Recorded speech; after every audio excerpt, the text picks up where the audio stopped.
Hello everyone and welcome to a lecture on Percy Shelley's Ode to the West Wind. This is a lecture that I recorded last night live for the Antrim Literature Project's fall lecture series for this year. If you're interested in attending these events live, we're going to have other speakers all throughout the fall 2023 going up into December. So we have talks on contemporary poetry and going all the way back to Old English riddles and classical mythology even. So if you're interested in literature, you might want to sign up. You can sign up for the Antrim Literature Project's newsletter on the website below in the description. And you can also sign up if you'd like to attend these talks in person and have the opportunity to ask questions afterwards. You can register for the events through the website as well. These events are free. We also have hosted summer reading groups for free as well. So the Antrim Literature Project's goal is simply to promote literary education beyond the university, encountering works of literature through close reading and also dialogue and conversation. So if you'd like to have that opportunity, we'd love to see you at these lectures on Zoom. I think I mentioned in person before, but these are actually on Zoom, but they're live. So afterwards you'll be able to interact and ask questions. And also, following each lecture is a handout for further reading and a little bit more information if you want to do some other reading on your own afterwards. So everyone who signed up for the newsletter will get the updates about that. We'll get the recordings afterwards, and we'll also just have access to attend these live as they're happening on Zoom. All right, thanks for watching, and I hope you enjoy. Let me introduce a friend of mine, Robin Landreth, who is a PhD student in the Department of Historical Theology. Is that correct, Robin? And she's also been a part of the meetings for the past year. She helped organize the in-person symposium last year and also led a reading group over the summer along with Andy and I. So I'm going to turn it over to her. She's going to say a little bit about the project, and we'll introduce me, and then we'll get back to the lecture. Awesome. Thanks, Adam. It's lovely to see all of you on screen, your names on screen, your faces on screen. And I'm very happy to welcome you to the first lecture in our fall lecture series hosted by the Antrim Literature Project. You may already be familiar. If you're not, we are an online public humanities platform run mainly by graduate students who basically want to share their knowledge and love of literature. And the main goal of the platform is to make the study of literature as accessible as possible outside of the university. And so that's our main goal. That's what we're trying to do. And to that end, we've already hosted lectures, we've hosted talks, poetry readings, and a few reading courses over the last couple of years.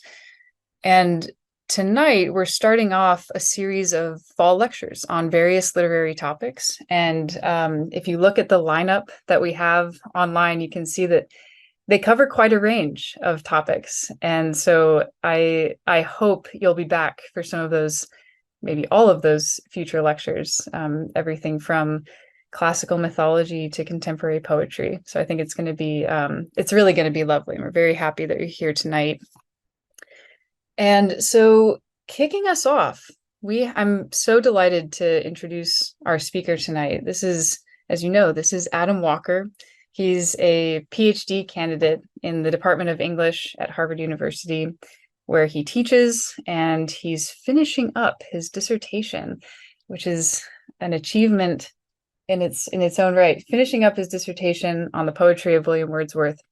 And this evening, he's going to be introducing us to Percy Shelley's Ode to the West Wind. And so with that, I'm very happy to turn the floor back over to Adam. And so I hope you'll join me in giving a hearty Zoom welcome with snaps or taps on the desk to welcome Adam to begin his lecture. Thanks, Adam. Thanks so much, Robin. Thank you all. So good to see everyone. This is the beginning of the fall semester for a lot of us, and we're moving into autumn. So I thought it'd be apropos to start with a poem that was just about that, the oncoming of autumn. Not a poem about paper assignments and the start of a new semester, but the seasonal change, and not just seasonal change, but a hope for political and social justice change, and a hope for a new birth, really. I always love the changing of the seasons. There's always this magical moment. It's usually an event in which you're suddenly struck with the feeling that now here comes the new season, here comes spring. When I was growing up in Florida, in North Florida, there was the sound of the whippoorwill at night in early March. And when I'd hear that, it'd take me back to spring. I'd say, oh, spring is coming. And yesterday, I had one of those moments. My wife and I'm going to pull this up. My wife and I were walking to Evensong at St. John's Abbey on the river.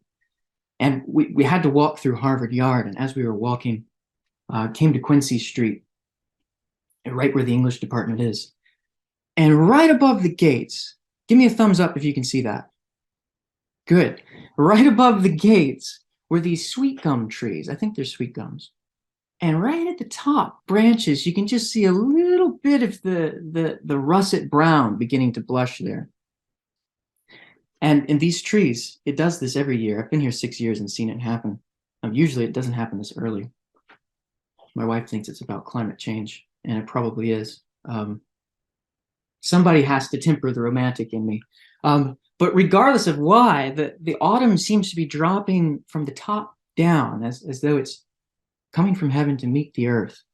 And I just love how these are just the early hints of autumn. And this is a poem about the coming of autumn and the hope for a new birth in spring. Let me introduce you to our poet, Percy Bysshe Shelley. This is a portrait of him in 1819 by Alfred Clint. The same year, by the way, that this poem was written.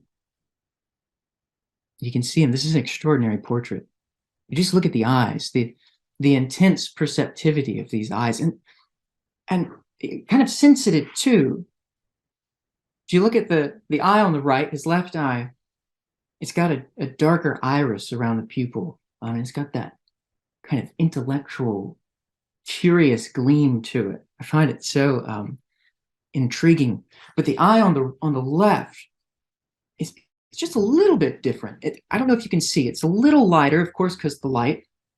But it seems to almost have a Sibylline look, as though the artist has captured perfectly this blend of intellect and creativity in his eyes here.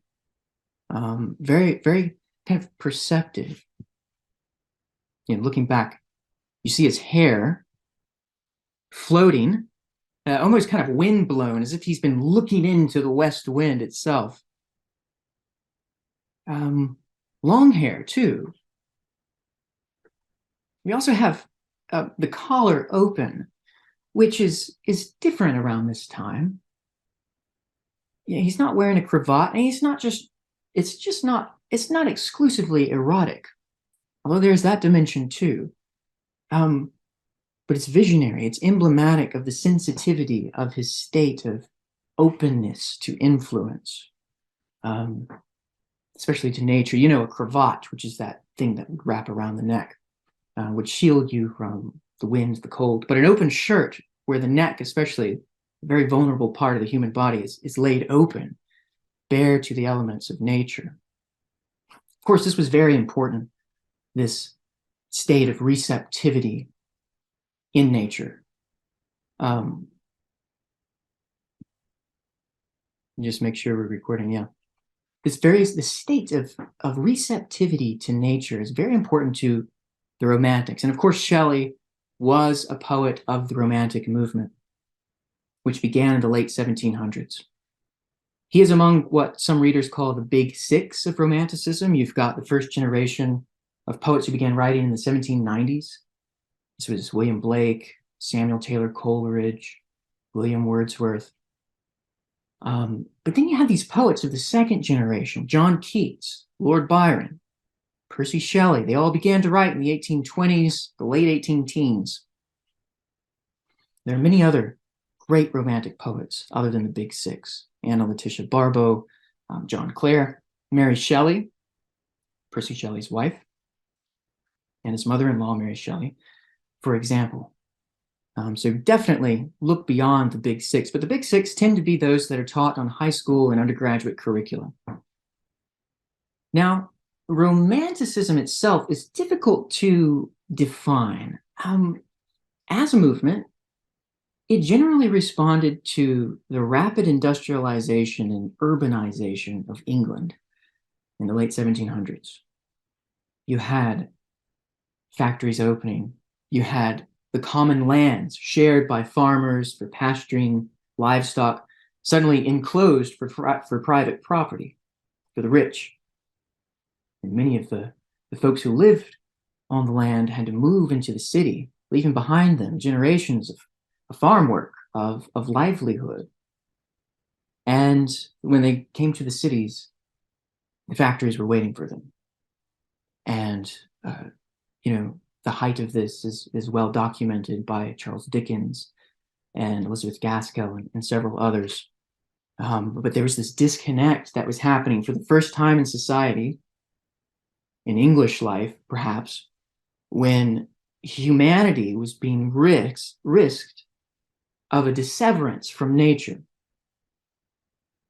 Generally, too, Romanticism, in trying to reconnect humanity with the world, nature, with the great spirit of nature, with human nature, they didn't look to the ideals of classical Greece or Rome. Instead, they looked to nature. So instead of having ornate language, calling upon the gods, we see a little bit of that in this poem, as we'll see, they were more interested in a passionate mode, a personal mode of relating to each other and to the world through lyrics. They were interested in the prophetic mode, the plain and the natural kind of expression, all of which is represented in this poem today, Ode to the West Wind. Now, I'd like to start by reading this poem aloud to you, and then we'll move into an explanation. And perhaps you haven't read this poem before, and if not, that's great. Lyric poetry is meant to be heard. The root lyric goes back to the Greek lyre, which was the instrument upon which the poets would play as they chanted or sang their songs. As the lyric poetry became literary, as it moved away from instrumentation and accompaniment, the words themselves became the lyre. And so the sounds, the harmonies, the rhythms, all of that bound up in a poem, it's integral. A poem isn't just the communication of an idea. Prose is primarily communication. You read a novel, a newspaper, an essay, an article. All of it's about communicating an idea, right? But poetry isn't just about the communication of an idea. It's the incarnation of sense into sound. And so you really can't explain a poem. You can't say, oh, this poem equals this meaning, because the meaning is intimately bound up with the sound. And not just the sound, but the experience of the sound too. So when I'm approaching this poem today, or really any poem, I think here's something you can do. Don't think of it as a riddle, because if you're not used to reading poetry, the experience can be admittedly frustrating. You might think, why can't the poet just say what she wants to say? Why does she have to be all complex about it and extend the syntax and it's like, just give me what you're trying to say. Well, that's a very utilitarian way to look at it. But I would say, don't worry about catching the understanding of this poem. A poem's not a riddle to dissect with the meddling intellect. It's Wordsworth's phrase. It's not something to take apart or analyze. It's instead a mystery which is meant to be encountered, experienced, enjoyed. So I'm going to read this actually with my camera off, because I just want you to listen. And as you're listening, I want you to just hear and don't worry about understanding it intellectually. Let the movement of its images and its rhythm just flow over your imagination and attention and take what it gives you. Don't seek to pluck the meaning from it. The meaning will come of its own, and the experience itself will be the reward, I think. Okay, so I'm going to read Shelley's Ode to the West Wind. It's the length of 5 sonnets, because it is 5 sonnets. But just listen.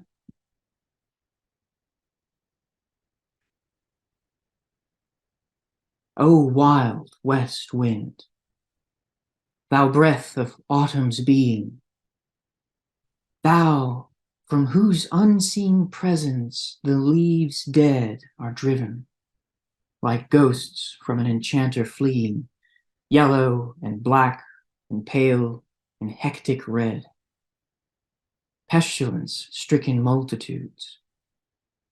O thou who chariotest to their dark wintry bed the winged seeds where they lie cold and low, each like a corpse within its grave, until thine azure sister of the spring shall blow her clarion o'er the dreaming earth, and fill driving sweet buds like flocks to feed the air with living hues and odors, plain and hill. Wild spirit, which art moving everywhere, destroyer and preserver, hear, oh, hear. Thou on whose stream, mid the steep sky's commotion, loose clouds, like earth's decaying leaves are shed, shook from the tangled boughs of heaven and ocean, angels of rain and lightning. There are spread on the blue surface of thine airy surge, like the bright hair uplifted from the head of some fierce Maenad, even from the dim verge of the horizon to the zenith's height. The locks of the approaching storm, thou dirge of the dying year, to which this closing night will be the dome of a vast sepulchre, vaulted with all thy congregated might of vapors, from whose solid atmosphere black rain and fire and hail will burst. Oh, hear. Thou who didst waken from his slumbered dreams the blue Mediterranean, where he lay, lulled by the coil of his crystalline streams, beside a pumice isle in Bayes Bay, and saw in steep old palaces and towers quivering within the waves' intenser day, all overgrown with azure moss and flowers so sweet the sense faints picturing them. Thou for whose path the Atlantic's level powers cleave themselves into chasms, while far below the sea blooms in the oozy woods which wear the sapless foliage of the ocean, know thy voice, and suddenly grow gray with fear, and tremble and despoil themselves. Oh, hear. If I were a dead leaf, thou mightest bear. If I were a swift cloud to fly with thee, a wave to pant beneath thy power and share the impulse of thy strength, only less free than thou, O uncontrollable. If even I were as in my boyhood, and could be the comrade of thy wanderings over heaven, as then, when to outstrip thy skyey speed scarce seemed a vision, I would ne'er have striven as thus with thee in prayer, in my sore need. Oh, lift me as a wave, a leaf, a cloud. I fall upon the thorns of life. I bleed. A heavy weight of hours has chained and bowed one too like thee, tameless and swift and proud. Make me thy lyre, even as the forest is. What if my leaves are falling like its own? The tumult of thy mighty harmonies will take from both a deep autumnal tone, sweet though in sadness. Be thou, spirit fierce, my spirit, be thou me, impetuous one. Drive my dead thoughts over the universe like withered leaves to quicken a new birth. And by the incantation of this verse, scatter, as from an unextinguished hearth, ashes and sparks, my words among mankind. Be through my lips to unawakened earth the trumpet of a prophecy. O wind, if winter comes, can spring be far behind? There. He ends beautifully on that provocative question. Now, having heard it, I want to show you what the poem looks like.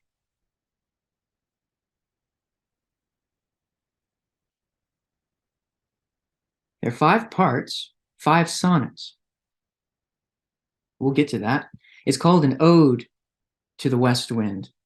An ode is traditionally a poem with three movements addressed to someone. And here the poem we know is addressed to the west wind. The god of the west wind in the Mediterranean, where Shelley is when he's writing this, he's actually outside of Florence on the edge of the woods. And he's watching the late October west wind bring in winter. But in classical mythology, the west wind was Zephyrus. According to Hesiod, he's one of the gods of the winds who would usher in winter. It's significant that Shelley composed this in Italy. We'll see here that each one of these larger units is a sonnet. Now, a sonnet, we know, is composed of 14 lines of iambic pentameter. And there are 5 of those. But if you look, and it's got a couplet like an English sonnet does, but if you look more closely at the rhyme scheme, you'll see that it's blended with terza rima. Why is that significant? Autumn's being, so terza rima, 3 lines, 2 governing rhymes, which have an interlocking rhyme. So, for example, being and fleeing. And then we have dead, which gets picked up in the next 3 lines, red and bed. In the middle, we have thou, which gets picked up in the next. And so it's this interlocking chain. But the significance of this is, as Robin knows, and those of you who took the course with Robin on Dante, this is the visionary mode of Dante's verse, written in Italian. And so you're thinking about structure and form. What is he signaling when he's blending the English Shakespearean sonnet with the Italian terza rima of Dante's visionary book? And that's something we'll be thinking about as we go. There's something prophetic about it.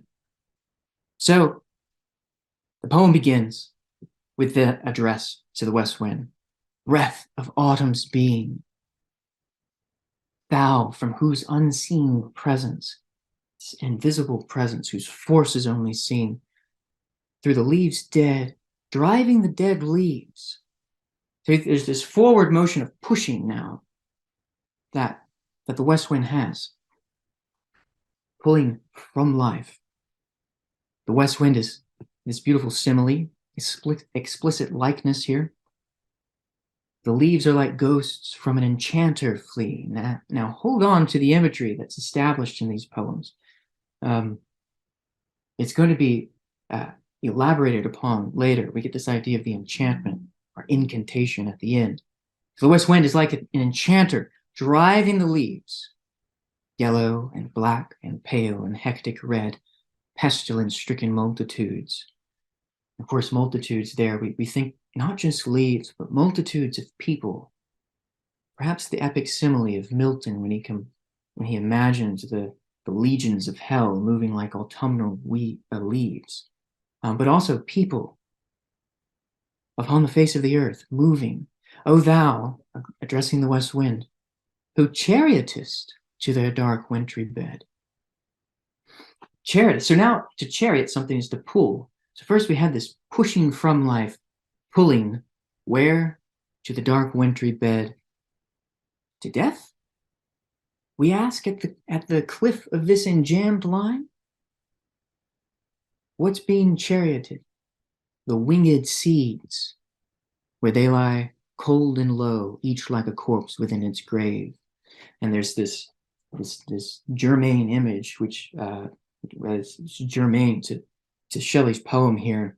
In a way, the imagery established in this first sonnet is in its embryonic form, which will then grow in the later sonnets. So they're like a corpse. The wind is driving the winged seeds into the earth, each like a corpse, but not without hope, until thine azure sister of the spring shall blow her clarion o'er the dreaming earth. Another important adjective here. A clarion was like a trumpet. So suggestive here is, of course, the Pauline, St. Paul, who talks about the Christian resurrection, is at the last trump, all will be made alive again. Now we have this suggestively here. He's not Christianizing the theme, but he's tapping into this prophetic valence, this eschatological theme of these seeds driven from life, put into the earth where they will wait for the spring. And the spring will fill with living hues the plain and hill. Wild spirit, we come to the couplet.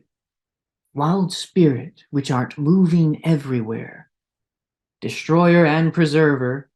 Again, we get the destroying aspect with the driving from life, but the preserver, in the sense that it's preserved, waiting. He cries, "Hear, oh, hear." It's nice. The English sonnet always clasps shut, almost like a little change purse there, with that rhyming couplet, giving it a nice end. And this prayer to the west wind, oh, hear, is going to be repeated. Now let me talk a little bit about sound structure, and I want you to hear the first three lines of this second sonnet. Thou on whose stream, still addressing the west wind, mid the steep sky's commotion, loose clouds, like earth's decaying leaves, are shed, shook from the tangled boughs of heaven and ocean. What's the governing sound?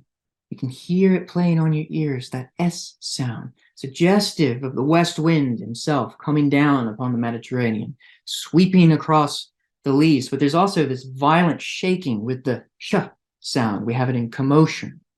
Decaying leaves are shed. And then coming to land here, not on an iamb, but on a trochee. So we have that stress right there, that monosyllabic word, shook, very violent, shook from the tangled boughs of heaven and ocean. And you have that sh again in ocean. So there's this sweeping movement, but also kind of violent sound of death. Angels of rain and lightning, metaphors for the storm coming. In the Mediterranean, around the second half of October, the west wind would come, but it would come driving a cold front of thunderstorms. Shelley actually witnessed this, and this is the phenomenon that was observed. I think still can be observed. Angels of rain and lightning there are spread on the blue surface of thine airy surge. Beautiful description. It's describing the sky in terms of the ocean. The airy surge, like the bright hair uplifted from the head of some fierce Maenad. The Maenad was a follower of Dionysus, and literally means the raving one. Shelley, when he was in Florence earlier that year in December 1818, he went to a gallery where he saw a statue of Minerva, but at the bottom of the statue, cast in relief, were these fierce Maenads with floating hair, raving in inspiration. course, this hair uplifted, we think of his portrait, but we also think of the prophetic mode, this sense of raving possession of the muse, of inspiration. You think of Samuel Taylor Coleridge's Kubla Khan, and all that see him there shall cry, beware, beware, his flashing eyes, his floating hair.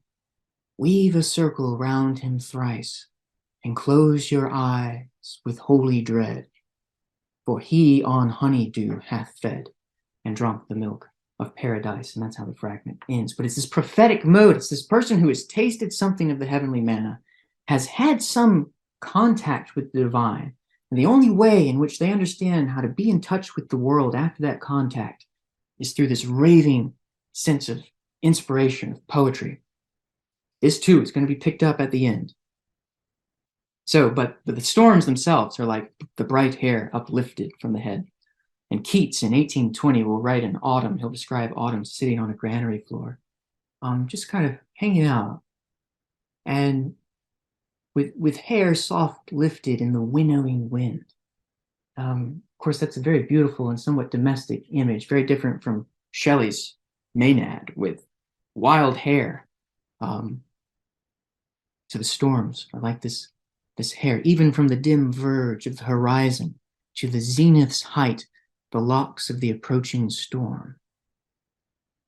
How dirge, by the way, was a funeral hymn.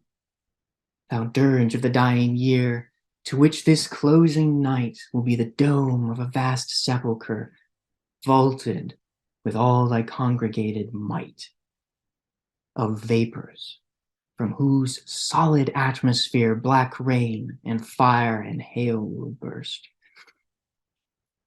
Just a fantastic description of a storm. When I was watching the Hurricane Lee, come up the Atlantic, because I thought we were going to get hit by it, and we weren't. But there was this video put out by the Weather Channel. I guess it was from a camera on a buoy, but the eye of the storm was just passing over it. And the vantage point of the camera, you might have seen this, it was night. You could see the wall, the eye wall of the storm passing over this buoy and flashing with fire and lightning. And so when I read Steep Skies Commercial, I thought it was steep, funnel of the inside of the storm. It was an amazing image, just as this is. I mean, just so powerful. And he ends, oh, here. He has something to say. He's trying to get his attention, this west wind. Sonnet 3, thou who didst waken from his slumber dreams the blue Mediterranean where he lay, lulled by the coil of his crystalline streams, or crystalline. The meter works better with crystalline. Beside a pumice isle in Bysshe Bay. Okay, interesting turns here. In the first sonnet, we had this horizontal gaze of the landscape, the trees, this horizontal motion of the wind. In the second sonnet, we're moving up to the high vaulted dome of the stormy night. And then we have this swift turn down to the ocean, to the sea. We'll see that the air, the west wind, just doesn't have dominion of the air. He's affecting down below as well. Bysshe Bay, Shelley visited there by boat. Bysshe has a town that's partly submerged in the ocean. It's a pumice isle, which means it's made of volcanic rock. And because of the volcanic activity, this ancient city is submerged in crystal water.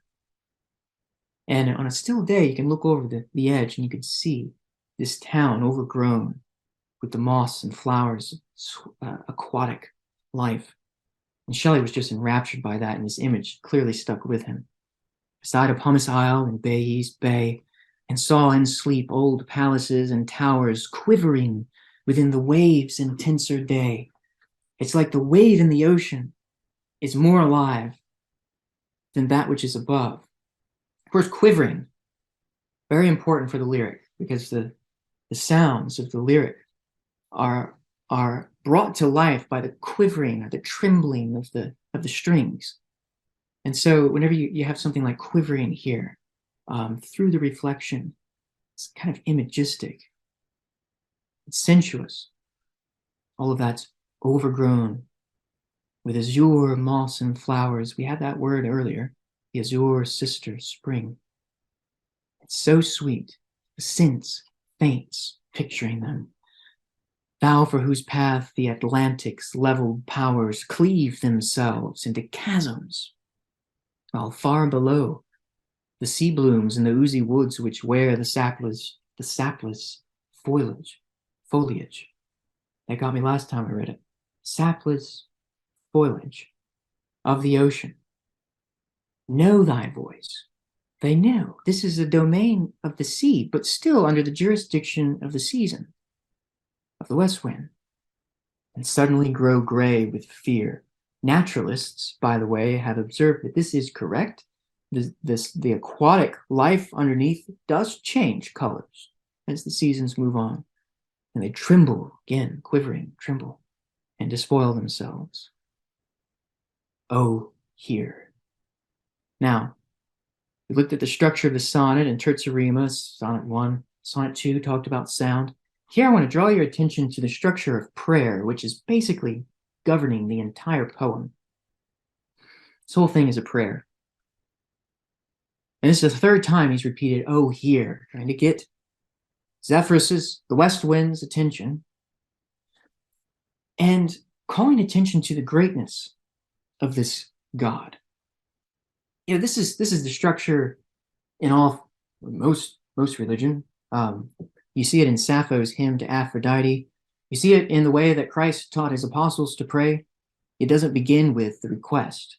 That's the thing. It doesn't begin with, give us this day our daily bread. No, it begins with, our Father who art in heaven. Our Father, the all-sufficient one. The God is the one with all sufficiency, all autonomy.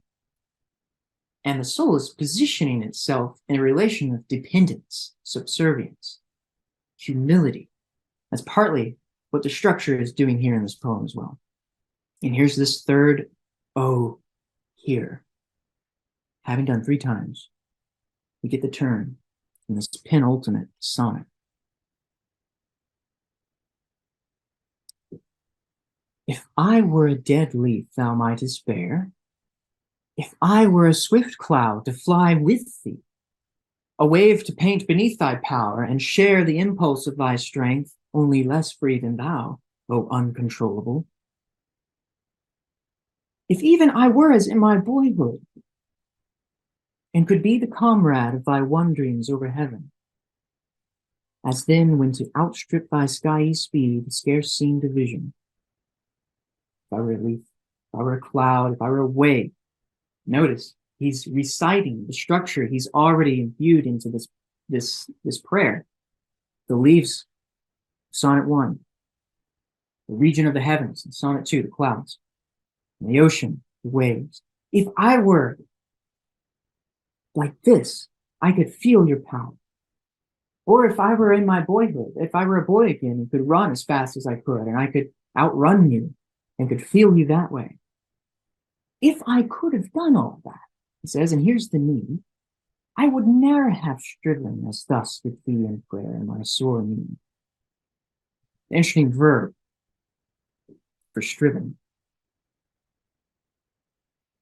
It's kind of a struggle. You may think of Jacob and the angel of the Lord in Genesis, but also George Herbert describes prayer as the engine against the Almighty. It's a force of persuasion. He says also in another poem, invade thy ears, speaking of God, his poems, his prayers, invade the ears, which is a militant verb. Here, striven, the strife. I would not have striven with you in prayer, in my sore need. Here it is.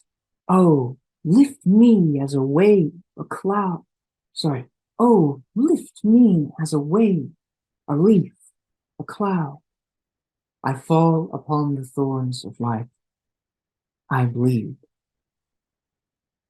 A heavy weight of ours has chained and bowed one too like thee, tameless and swift and proud.